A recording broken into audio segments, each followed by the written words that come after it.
Hello everyone, Acharya Shri Mahapragya institute of excellence के online platform पे आपका स्वागत है। हम बीएससी बीएड फोर्थ ईयर की क्लास की बात कर रहे थे, जिसमें हमने एक नया टॉपिक स्टार्ट किया था, electronic spectra of transition metal complex, यानी धातु संकुल यौगिकों में हमने इलेक्ट्रॉन स्पेक्ट्रा कैसे होता है वो हमने देखा था। इसकी बेसिक जानकारी हमने देखी थी, जिसमें मैंने आपको कुछ ट्रांजिशंस बताए थे, कुछ इलेक्ट्रॉनिक ट्रांजिशन बताए थे। इलेक्ट्रॉनिक ट्रांजिशन में मैंने आपको क्या बताया था? इलेक्ट्रॉनिक ट्रांजिशन में मैंने आपको सिग्मा से सिग्मा स्टार ट्रांजिशन, एन से सिग्मा स्टार ट्रांजिशन, पाई से पाई स्टार ट्रांजिशन और एन से पाई स्टार ट्रांजिशन मैंने आपको बताया था। ये जस्ट बेसिक जानकारी थी। इसके बाद में मैंने आपको ये बताया था कि जो धातु संकुल होते हैं, यानी कॉम्प्लेक्स, जो मेटल कॉम्प्लेक्स जो होते हैं, वो क्या करते हैं? कलर शो करते हैं। कलर शो क्यों कर रहे थे? तो हमने इसका एक रीजन जो देख लिया था कि डी संक्रमण के, यानी डी ट्रांजिशन के कारण ये जो है कलर शो कर रहे थे। डी ट्रांजिशन आपको मैंने ये बताया था कि डी ट्रांजिशन होता है क्यों है। डी ट्रांजिशन के बारे में मैंने आपको ये बताया था कि जब सेफ्टी के अकॉर्डिंग जब डी कक्षकों की जो है स्प्लिटिंग हो जाती है, जब डी कक्षकों की स्प्लिटिंग हो जाती है, तो यहाँ पे T2G सेट और यहाँ पे EG सेट होता है। T2G में यहाँ पे आपके पास 3 कक्षक थे और यहाँ पे EG में आपके पास 2 कक्षक थे। जब एक डी कक्षक से दूसरी डी कक्षक में इलेक्ट्रॉन का ट्रांजिशन हो रहा था, तो जो हमारे कॉम्प्लेक्स है वो कलर शो कर रहे थे। यही हमारा डी ट्रांजिशन था। अब क्या हो रहा था? इसमें क्या हो रहा था कि एक ही एटम के जो एक डी इलेक्ट्रॉन है वो दूसरे डी कक्षक में जा रहा था। मतलब एक ही एटम के दोनों डी कक्षक एक ही एटम के हैं, तो एक डी कक्षक है उससे दूसरे डी कक्षक में जा रहा था, तो इनका ट्रांसफर जो है एक ही कक्षक में हो रहा था। बाद में हमने इसमें क्या था कि ऐसे अपन अगर बात करें जिनके पास डी इलेक्ट्रॉन प्रेजेंट ही ना हो, तो क्या वो कलर शो नहीं करेंगे? लेकिन क्या होता है, आपको कुछ ऐसे एग्जाम्पल भी ज्ञात है, जिसमें ऐसे मान लो आपके पास KMnO4 है। KMnO4 में अभी हम देखेंगे आगे कि किस प्रकार हमारे पास यहाँ पे जो मेटल है उसके पास डी इलेक्ट्रॉन प्रेजेंट नहीं है, फिर भी वो जो है, आपको पता है KMnO4 लाल दवा जिसे हम बोलते हैं, पोटेशियम परमैंगनेट इसको बोलते हैं। तो ये कौन सा कलर शो करता है? डार्क पर्पल कलर आप शो करता है। तो इसको हम किस बेस पे एक्सप्लेन कर सकते हैं? तो जहाँ डी ट्रांजिशन नहीं होते, वहाँ हम कुछ और ट्रांजिशन की बात करते हैं। एक नया टॉपिक हम बात करते हैं, वो है हमारे चार्ज ट्रांसफर स्पेक्ट्रा। चार्ज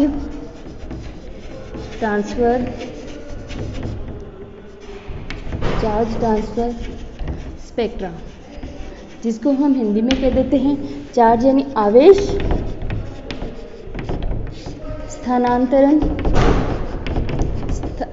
स्थानांतरण स्पेक्ट्रा। जैसे आपको नाम से पता चल रहा होगा कि आवेश का स्थानांतरण हो रहा है।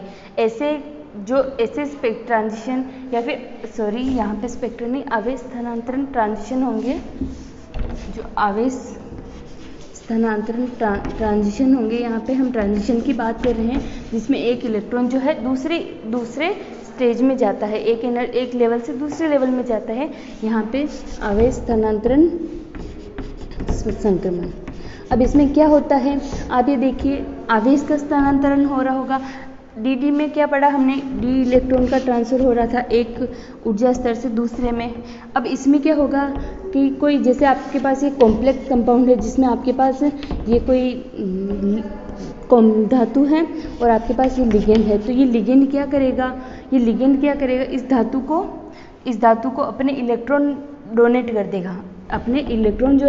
देगा, या फिर क्या करेगा? ये जो धातु अपने इलेक्ट्रॉनों को लिगेंड को डोनेट करेगा। यानी कुल मिला के इसमें क्या हो रहा है? आवेश का स्थानांतरण हो रहा है। अगर लिगेंड के पास चार्ज है तो वो उस चार्ज को, धातु को, मेटल को डोनेट कर देगा, जिससे इसमें ट्रांजिशन होगा। ट्रांजिशन से ये कलर शो करेगा। या फिर क्या हो सकता है कि धातु के पास अगर चार्ज एक्स्ट्रा है तो वो क्या करेगा? उस चार्ज को लिगेंड को ट्रांसफर कर देगा, जिससे वो कलर शो करेगा। इस ट्रांजिशन से कलर शो करेगा। कैसे करेगा? आप देखिए, हमने पढ़ा था डी ट्रांजिशन में कि उसकी जो ये थी रेंज, ये 10,000 से 30,000 के बीच थी। लेकिन जिनके पास D0 विन्यास होता है वो क्या करते हैं, उनमें जो हम अगर D0 विन्यास होता है और कुछ स्पेक्ट्रा ऐसे हमको प्राप्त होते हैं जिनकी जो है ये रेंज हो 50,000 से ज़्यादा प्राप्त होती है।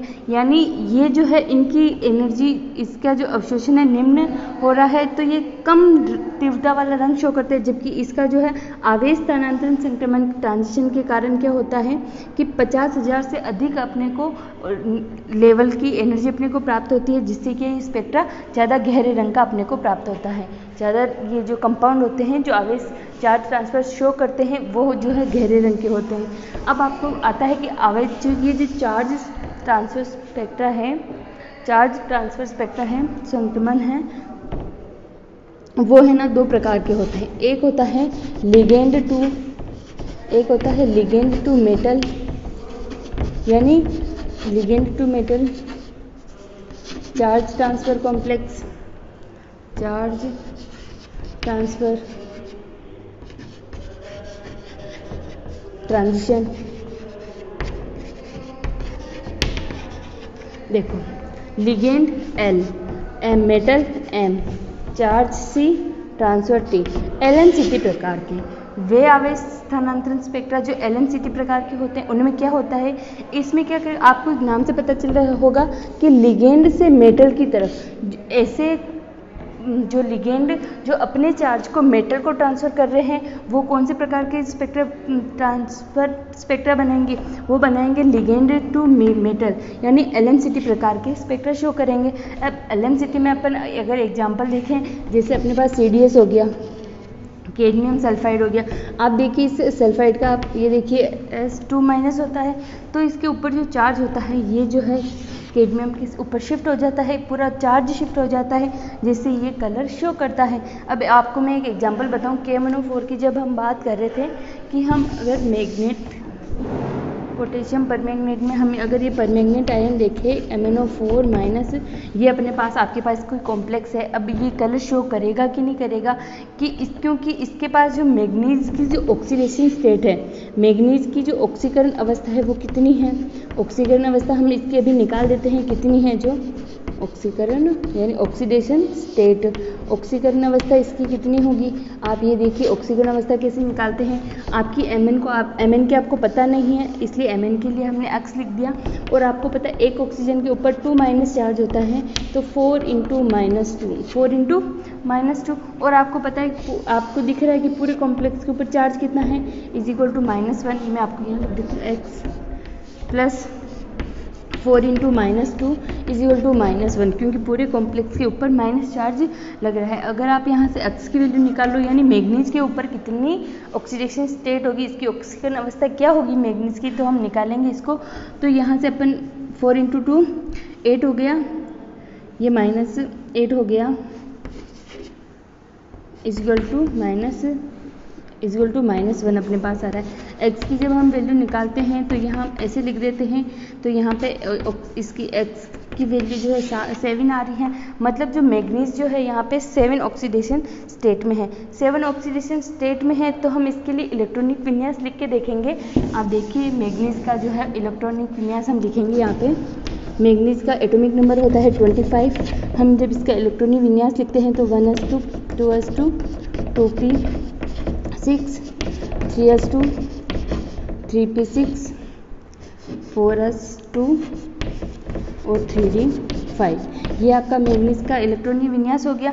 जैसे ही आप ये देख रहे हो कि ये 7 ऑक्सीकरण अवस्था में है, यानी मैग्नीज जो है 7 ऑक्सीकरण अवस्था में है। 7 ऑक्सीकरण अवस्था में है मतलब क्या है कि इसमें से हमको 7 इलेक्ट्रॉन निकालने हैं। 7 इलेक्ट्रॉन कैसे निकलेंगे, पहले 2 इलेक्ट्रॉन आपके यहाँ से निकलेंगे, 2 इलेक्ट्रॉन यहाँ से निकले और ये 5, यानी कुल मिला के 7 इलेक्ट्रॉन निकल गए।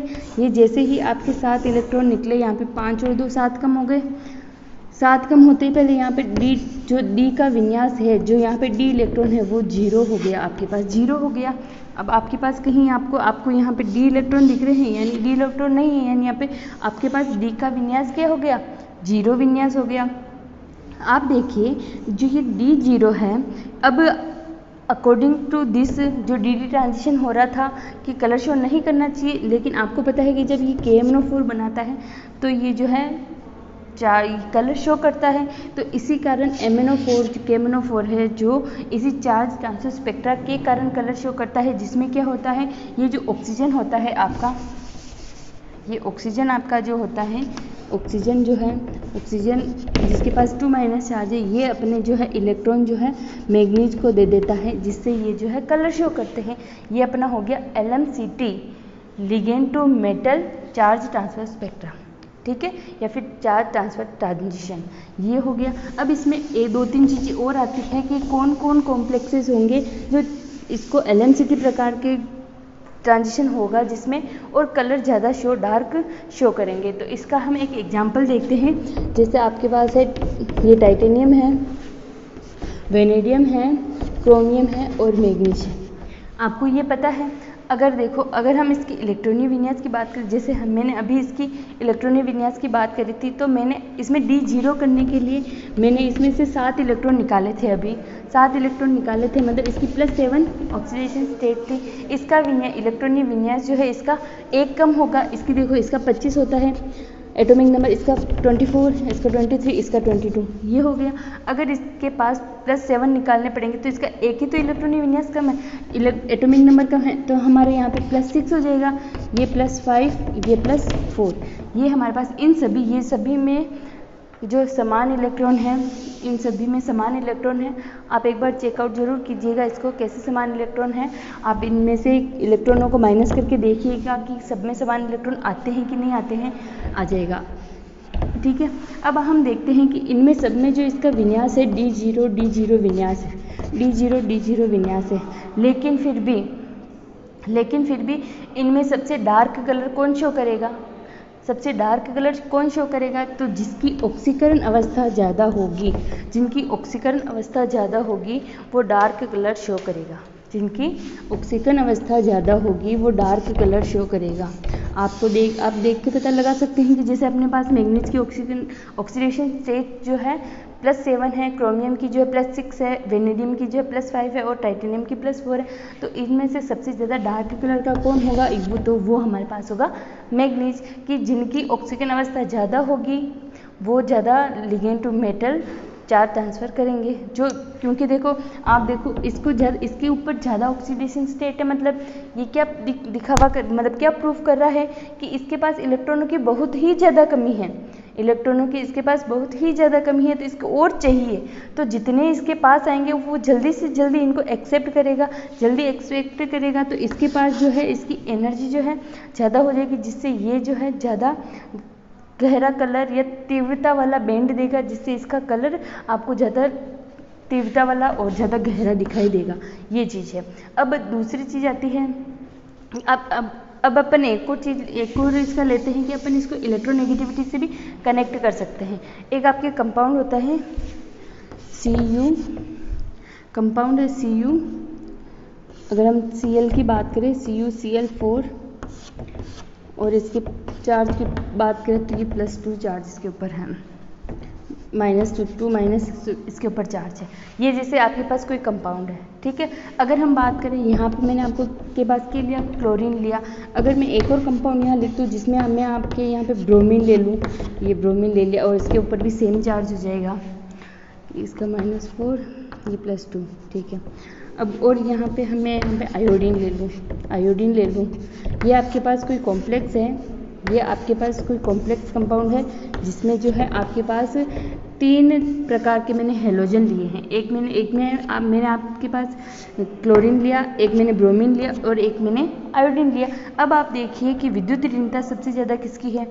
विद्युत ऋणता यानी सबसे ज़्यादा इसकी है, फिर थोड़ी सबसे ज़्यादा इसकी है, ये 3 गुना पर मान लेते हैं, इसकी सबसे ज़्यादा है, इसकी थोड़ी कम है और इसकी सबसे कम है। यानी जैसे जैसे विद्युत ऋणता कम होती जाएगी, विद्युत ऋणता यानी आप देखिए इसकी विद्युत ऋणता सबसे ज़्यादा है, इन तीनों की तुलना में हम बात करें, इसकी ज़्यादा है तो ये कम गहरा होगा, इसकी थोड़ी ज़्यादा है तो थोड़ा सा ये गहरा होगा, और इसकी विद्युत ऋणता सबसे कम है तो ये सबसे ज़्यादा गहरा होगा। जिसकी विद्युत ऋणता सबसे कम होगी वो सबसे ज़्यादा गहरा होगा, ठीक है ना। ये सबसे ज़्यादा गहरा होगा, इसकी तुलना में ये थोड़ा सा हल्का होगा, और इनकी तुलना में ये बहुत ही हल्का होगा। ये जिनकी विद्युत ऋणता जो है सबसे कम होगी वो सबसे ज़्यादा गहरा कलर शो करेगा। 3 चीज़ें हो गई आपके पास, कैसे ये चार्ज का ट्रांसफ़र करके लिगेंड टू मेटल चार्ज का ट्रांसफ़र करके कलर शो कर रहे थे। एक हमने देखा किस बेस पे हमने देख लिया, ऑक्सीडेशन स्टेट के बेस पे और ऑक्सीडेशन स्टेट के बेस पे, और अपन ने एक इलेक्ट्रोनेगेटिविटी के बेस पे देख लिया। यानी हम ऐसा कह सकते हैं ऐसे कॉम्प्लेक्स जिनकी उच्च विद्युत ऋणता निम्न विद्युत ऋणता और उच्च ऑक्सीकरण अवस्था हो, वो जो है ligand to metal charge transfer spectra show करते हैं, यानी इस प्रकार का ट्रांजिशन करते हैं और जिसके कारण गहरा रंग अपने को प्राप्त होता है। ये चीज़ हो गई। अब दूसरे प्रकार का अपने पास आता है, दूसरे प्रकार के में अब अगर हम बात करें तो हमारे पास आता है, पहला हमने पढ़ लिया, अब हमारे पास दूसरा है। पहले में अगर लिगेंड जो है मेटल को दे रहा था, अब दूसरे में क्या होगा, मेटल जो है लिगेंड को दे देगा, ये चीज़ आएगी। इसमें देखिए अब आता है metal to ligand charge transfer.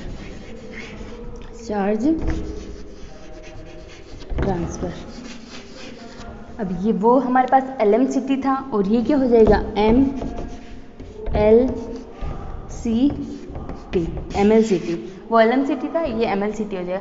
अब इसमें क्या होगा कि जो M है, M वाले जो M धातु है, धातु अपने जो इलेक्ट्रॉन है उसको लिगेंड को डोनेट करेगा। जब धातु के पास स्वयं ही वो ऑक्सीकरण अवस्था में रहता है, तो उसके पास इतने एक्स्ट्रा इलेक्ट्रॉन कहाँ से आएंगे कि वो लिगेंड को डोनेट कर सके, ये बात भी आती है। तो हम यहाँ देखते हैं कि जो धातु होता है उसके पास जो है पाई स्टार इलेक्ट्रॉन होते हैं।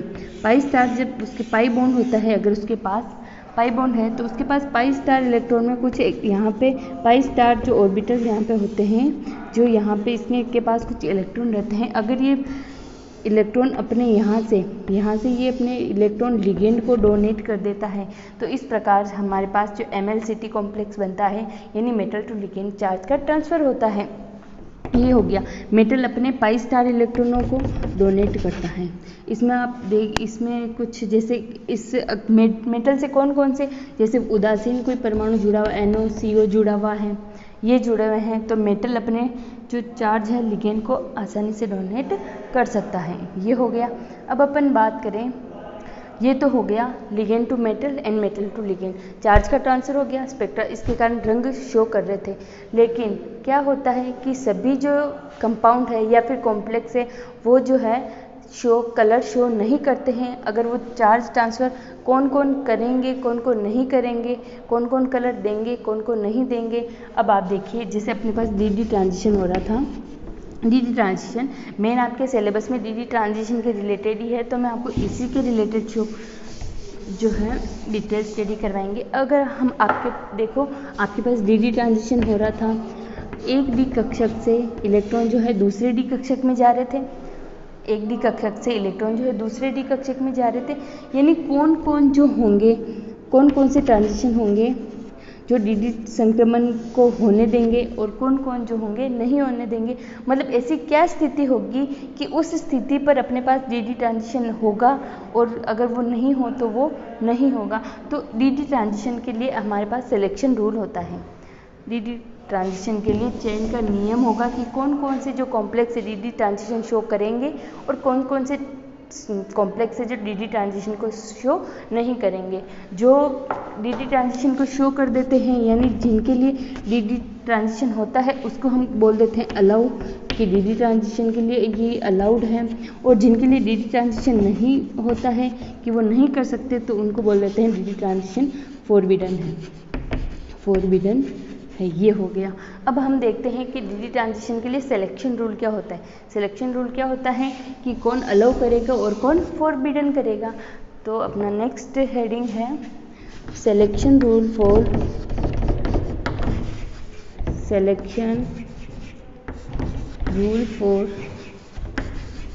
DD transition.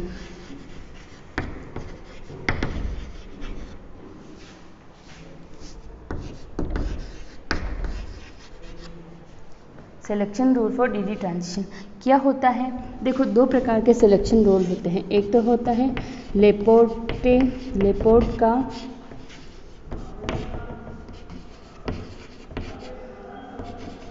कक्षक चयन नियम, लेपोर्टे सिलेक्शन रूल। लेपोर्ट का ऑर्बिटल सिलेक्शन रूल, कक्षक चयन नियम। अब इसमें क्या होता है कि आपको पता है कि आपके पास कितने प्रकार के कक्षक होते हैं, एस, पी, डी और एफ। आपके पास 4 प्रकार के कक्षक होते हैं, एस, पी, डी और एफ। आपको पता है एस कक्षक की आकृति कौन सी होती है, गोलाकार होती है, जिसमें देखो आप ऐसे चार्ज को ट्रांसफ़र कर सकते हो। अगर हम यहाँ से इसको बांटें तो प्लस प्लस अलग, यहाँ से काटे तो माइनस माइनस अलग, यानी ये जो है सममित है, जीरेड है, सममित है, सममित कक्षक है। अगर हम पी कक्षक की बात करें तो आपने देखा होगा पी कक्षक पी एक्स, पी वाई और पी जेड होते हैं, पी एक्स, पी वाई और जेड होते हैं। अगर मैं पी एक्स, आपके पास पी अक्ष ही बनाऊँ मैं एक्स, इसमें देखो पी एक्स है, ये इसे मान लो कि x है, ये y है और ये z है आपके पास। अगर मैं देखूं कि यहाँ पे तो होता है प्लस और नीचे वाली पाली पे क्या होता है माइनस। अगर मैं इसको यहाँ से कट करूँ तो ये आपको क्या सिमेट्रिक दिख रहा है, अनसिमेट्रिक दिख रहा है, यानी ये सममित नहीं है, ऊपर तो प्लस है और नीचे माइनस है। तो हम इसको कह देंगे अनजीरेड, वो तो हो गया जीरेड और इसको कह देंगे हम अनजीरेड। वैसे ही अगर हम डी कक्षक की बात करें, डी कक्षक की बात करें तो डी कक्षक में क्या होता है, जैसे आपने एक्स और वाई बनाया,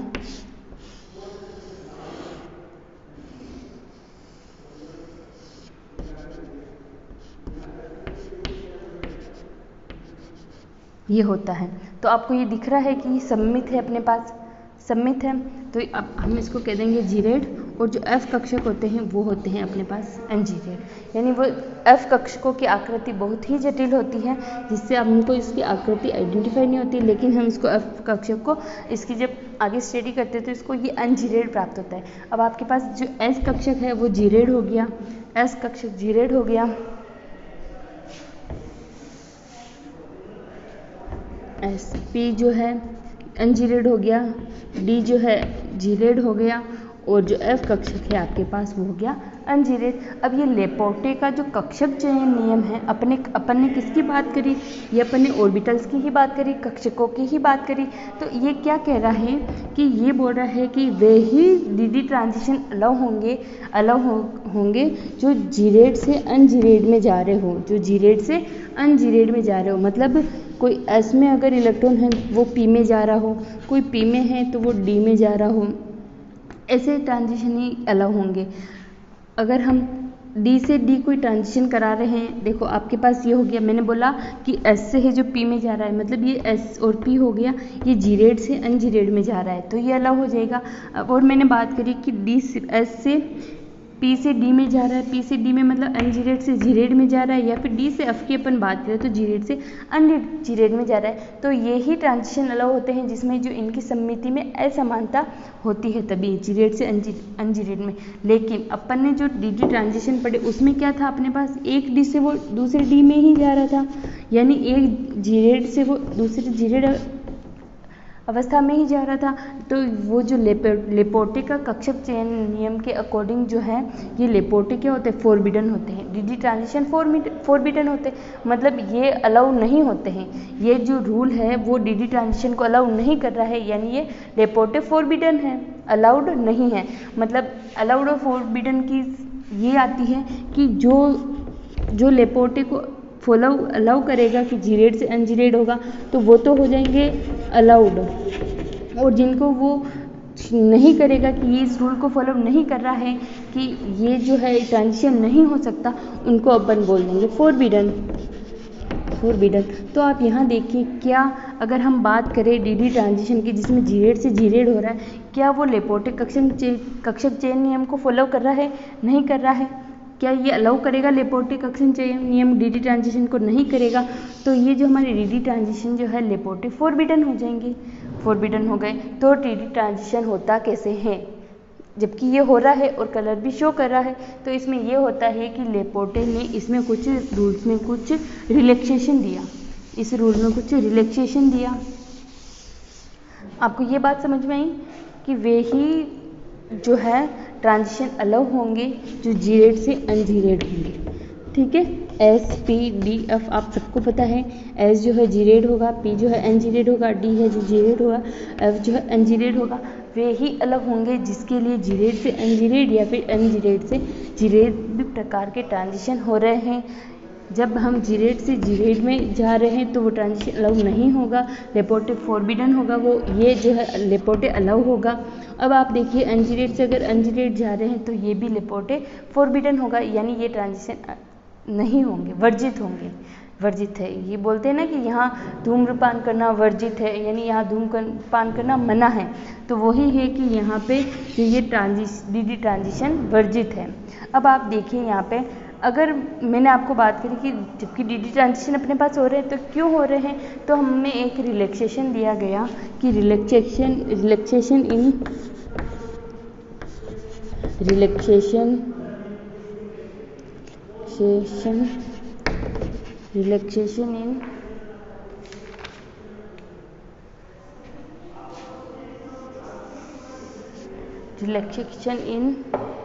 लेपोर्टे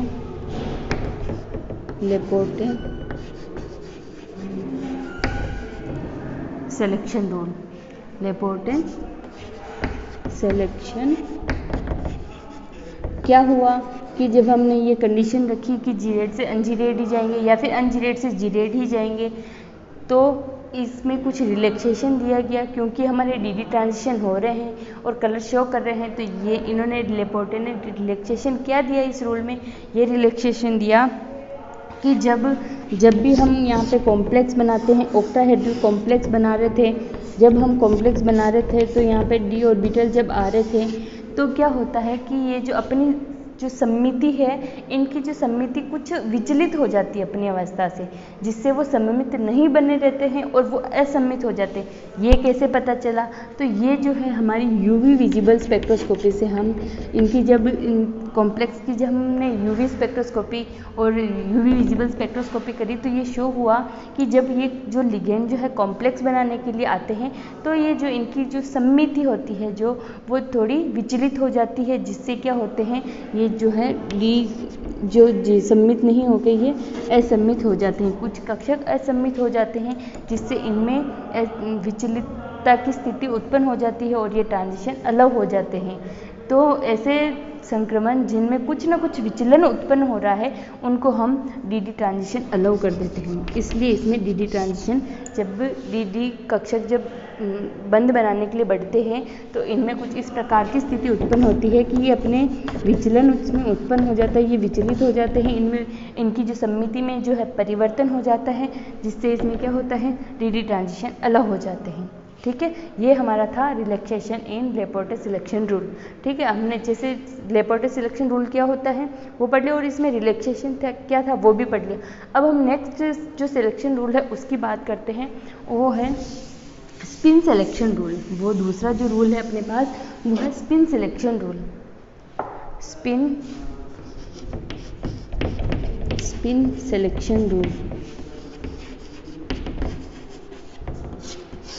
स्पिन सिलेक्शन रूल में आपको जैसे ही आपके पास स्पिन का नाम आया आपको पता चल गया होगा कि ये किसी न किसी इलेक्ट्रॉन के चक्रण से रिलेटेड है, यानी चक्रण चयन नियम, चक्रण से रिलेटेड है, चक्रण चयन नियम। इसमें क्या होगा देखिए आप, अब अगर हम किसी कंपाउंड की या कॉम्प्लेक्स की किसी चक्रण को अगर हम किसी से रिलेट करते हैं तो वो 2s+1 यानी इसकी मल्टीप्लिसिटी से रिलेट करते हैं, यानी मल्टीप्लिसिटी, ये मल्टीप्लिसिटी हो गई इसकी। जब मल्टीप्लिसिटी से हम रिलेट करते हैं तो हम कहते हैं कि वो ही चक्रण अलाउ होंगे, वो ही जो है ट्रांजिशन अलाउ होंगे जिसके लिए डेल्टा एस की वैल्यू जो है 0 होगी। डेल्टा एस की वैल्यू जो है 0 होगी। कैसे होगी 0? मतलब ये कहता है कि ये अपने पास मल्टीप्लिसिटी है कि वो सिंगलेट होगा, डबलेट होगा, मतलब किस मल्टीपल के रूप में है। मल्टीप्लिसिटी मतलब वो किस मल्टीपल के रूप में है। जैसे ये अपने पास सिंगलेट हो गया, अगर हम इसी को डबलेट कर दे तो ये इसकी मल्टीप्लिसिटी आ रही है, हम किसी को ट्रिपलेट कर दे तो ये ट्रिपलेट हो गया, ये इसकी मल्टीप्लिसिटी आ रही है, मतलब ये किस मल्टीपल में प्रेजेंट है, ये जो सिग्नल अपने पास है वो किस मल्टीपल में प्रेजेंट है। तो हम देखते हैं यहाँ पे अगर हमारे पास स्पिन सिलेक्शन रूल है, स्पिन सिलेक्शन रूल है मतलब आपको पता है कि जो इलेक्ट्रॉन का स्पिन है या फिर तो +½ होता है या फिर -½ होता है। यही होता है कि अगर हमारे पास कोई स्पिन, अगर स्पिन की वैल्यू जो है जीरो आ रही है, आप मान लीजिए स्पिन की वैल्यू जीरो है, मतलब आपके पास दो इलेक्ट्रॉन है, एक प्लस हाफ है और एक माइनस हाफ है, तो प्लस हाफ माइनस हाफ दोनों कट जाएंगे, तो एस की वैल्यू आपके पास जीरो आ जाएगी। आपके पास दो इलेक्ट्रॉन है, ठीक है, आप ऐसा मान लीजिए आपके पास जैसे ये एस ऑर्बिटल है आपके पास, और इसकी जो स्पिन है ये ऐसे है, ठीक है, स्पिन ऐसे है, तो आप इसके लिए जो है स्पिन कैसे लिखोगे कि अगर हम इसको प्लस हाफ माने, इसको हम प्लस हाफ मानेंगे तो दूसरा हमारा ऑटोमेटिक माइनस हाफ होगा, ये हमारा माइनस हाफ हो गया, तो यानी इसके लिए स्पिन तो क्या हो गया, जीरो हो गया, जीरो हो गया ना। अब देखिए आप यहाँ अगर हम जीरो रखें तो 2 इंटू जीरो प्लस 1, यानी ये क्या होगा, सिंगलेट होगा, 1 आ रहा है मतलब अपने पास सिंगलेट होगा, सिंगलेट होगा। तो ये स्पिन सिलेक्शन रूल ये कह रहा है कि हमारे पास अगर सिंगलेट है यहाँ पे, तो जिसमें भी ये जिसके पास भी इलेक्ट्रॉन का ट्रांसफ़र होगा उसके पास भी सिंगलेट होना चाहिए, यानी सिंगलेट से सिंगलेट ही इसका ट्रांसफ़र होगा। डी ट्रांजिशन जो है, डी ट्रांजिशन जो हो रहे हैं वो सिंगलेट अवस्था से सिंगलेट अवस्था में ही होनी चाहिए। अब आप अगर मैं इसका एग्जांपल दूसरा लूँ कि अगर किसी के पास एक अयुग्मित इलेक्ट्रॉन उपस्थित है, यानी किसी के लिए इसका प्लस हाफ मान है, प्लस हाफ मान है, यानी 2 इंटू हाफ प्लस 1 है, किसी के लिए हाफ मान है, तो इसके लिए जो है 2 वैल्यू आ जाएगी, ये 2 से 2 कट के 1 + 1 = 2 हो जाएगा, 2 आ जाएगी, मतलब यहाँ पे डबलेट प्राप्त हो रहा है। अगर अपने को ट्रांजिशन कराना है तो जो दूसरा कोई इलेक्ट्रॉन है उसके लिए भी हमारे पास डबलेट ही प्राप्त होना चाहिए, यानी ये डबलेट से डबलेट, सिंगलेट से सिंगलेट और ट्रिपलेट से ट्रिपलेट में ही ट्रांजिशन करेगा। ये स्पिन सिलेक्शन रूल यह कहता है कि जिनकी स्पिन मल्टीप्लिसिटी सेम हो उनके लिए ही ये जो ये ट्रांजिशन है वो अलाउ होते हैं, बाकी उनके लिए फॉरबिडन होते हैं। सेम जिनके लिए डेल्टा एस की वैल्यू जीरो, अब आप देखोगे कि एस की वैल्यू यहाँ जीरो कैसे है, एस की वैल्यू यहाँ एस की वैल्यू जीरो नहीं है, यहाँ डेल्टा एस की वैल्यू जीरो है, यानी एस में कोई परिवर्तन नहीं हो रहा है। अगर आप मैं आपको एक एग्जांपल लेके और समझाऊँ, आप देखो यहाँ पे, अगर देखो ये आपके पास यहाँ देखो एक अवस्था ये है अपने पास, एक अवस्था ये है, ये अपने पास दूसरी अवस्था है। यहाँ देखिए कि जैसे 2s + 1, अगर हमारे पास यहाँ पे हाफ इलेक्ट्रॉन ही है, ये हो गया, और यहाँ पे 2s + 1, और आपके पास यहाँ पे स्पिन करने वाले दो पैरेलल स्पिन करने वाले यहाँ पे, मतलब हाफ + हाफ = 1, यहाँ पे 1 इनका स्पिन, टोटल स्पिन जो है 1 आ रहा है, और इनका जो टोटल स्पिन है इनके पास हाफ ही है। अब इनके लिए जो मान आएगा 2 इंटू हाफ प्लस 1 = 2 आ रहा है, यानी डबलेट आ रहा है, डबलेट आ रहा है। अब यहाँ अगर अपन निकाले तो 2 इंटू ये अपने पास स्पिन की वैल्यू, अगर हमारे पास 2 इलेक्ट्रॉन है तो 1 आया था, 1 + 1 यानी 3 आ रहा है, यानी ट्रिपलेट प्राप्त हो रहा है, ट्रिपलेट हमारे पास प्राप्त हो गया। मैंने आपको बोला कि डेल्टा एस की वैल्यू जीरो होनी चाहिए, डेल्टा एस की वैल्यू जीरो कब होगी और कब नहीं होगी, दोनों स्थिति बताएंगे। देखिए अगर हम डेल्टा एस में, यानी पहले इसमें तो डेल्टा एस जब यहाँ से यहाँ ट्रांजिशन कर रहा है तो इसके लिए डेल्टा एस जो है एस जो है 3 है और इसके लिए 2 है, यानी यहाँ पे कुछ ना कुछ वैल्यू आ रही है, जबकि हमारे पास डेल्टा एस जो है, यहाँ पे डेल्टा एस जो है जीरो होना चाहिए, यहाँ पे जीरो प्राप्त नहीं हो रहा है। अगर हम यहाँ पे भी हमारे पास हाफ इलेक्ट्रॉन ही होता तो इसके लिए वैल्यू हाफ होती, तो यहाँ पे भी हमको क्या प्राप्त होता, डबलेट प्राप्त होता, डबलेट प्राप्त हो जाता है ना। अगर यहाँ पे भी हाफ है तो यहाँ पे भी हाफ होती है, अगर हाफ नहीं होती तो यहाँ पे भी डबलेट प्राप्त हो जाता, डबलेट प्राप्त होती है पहले यहाँ पे भी 2 हो जाता। अब हम बात करेंगे कि 2 - 2, यहाँ से 2 - 2 = 0 प्राप्त हो जाता, यानी डेल्टा एस की वैल्यू हमको 0 प्राप्त हो जाती। जैसे ही डेल्टा एस की वैल्यू 0 प्राप्त होती तो ये है स्पिन सिलेक्शन रूल को फॉलो करता है और ये ट्रांजिशन अलग होते, डी ट्रांजिशन अलग होते हैं, यही है। स्पिन मल्टीप्लिसिटी जो है इनकी सेम होनी चाहिए। आपको समझ में आ गया होगा spin selection rule, Laporte selection rule and charge transfer spectra. हमने आज क्या पढ़ा, एक चार्ज ट्रांसफर स्पेक्ट्रा में हमने LMCT प्रकार का, मैं रिवाइज कर देती हूँ, LMCT प्रकार का हमने चार्ज ट्रांसफर स्पेक्ट्रा पढ़ा जिसमें लिगेंड टू मेटल का चार्ज ट्रांसफर हो रहा था। एक हमने MLCT पढ़ा जिसमें मेटल टू लिगेंड चार्ज का ट्रांसफ़र हो रहा था, 2 प्रकार के पढ़े। और इसमें हमने क्या पढ़ा, जिसके लिए जो है ऑक्सीडेशन स्टेट है जो ज़्यादा होगी उसका कलर ज़्यादा डार्क आएगा, जिसके लिए इलेक्ट्रोनेगेटिविटी कम होगी उसका कलर डार्क आएगा। अब आप देखिए MLCT में पाई स्टार वाले बंद पाई स्टार जिनके पास इलेक्ट्रॉन होंगे वो पाई बॉन्ड बनाएंगे, यानी MLCT प्रकार का स्पेक्ट्रा शो करेंगे। बाद में मैंने आपको सिलेक्शन रूल बताया, DD selection rule, DD transition के लिए सिलेक्शन रूल में मैंने लेपोटे सिलेक्शन रूल बताया। लेपोटे सिलेक्शन रूल में जीरेड से अनजीरेड ही अलाउ होते हैं, लेकिन जब ये कॉम्प्लेक्स बनाते हैं तो डी कक्षकों की समिति में कुछ परिवर्तन आ जाता है, जिससे वो समित ना रहकर कुछ चेंज हो जाती है, जिससे DD ट्रांजिशन जो है अलाउड हो जाते हैं। बाद में मैंने आपको स्पिन सिलेक्शन रूल बताया। स्पिन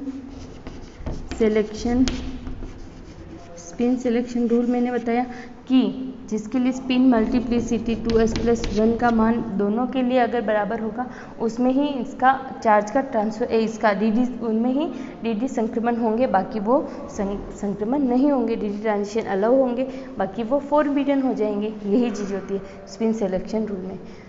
नेक्स्ट क्लास में हम नेक्स्ट न्यू टॉपिक डिस्कस करेंगे। ये यहाँ का आपका जो ये कलर शो कर रहा है स्पेक्ट्रा, ये यहीं तक ख़त्म होता है। ठीक है, आज के लिए इतना ही। Thank you.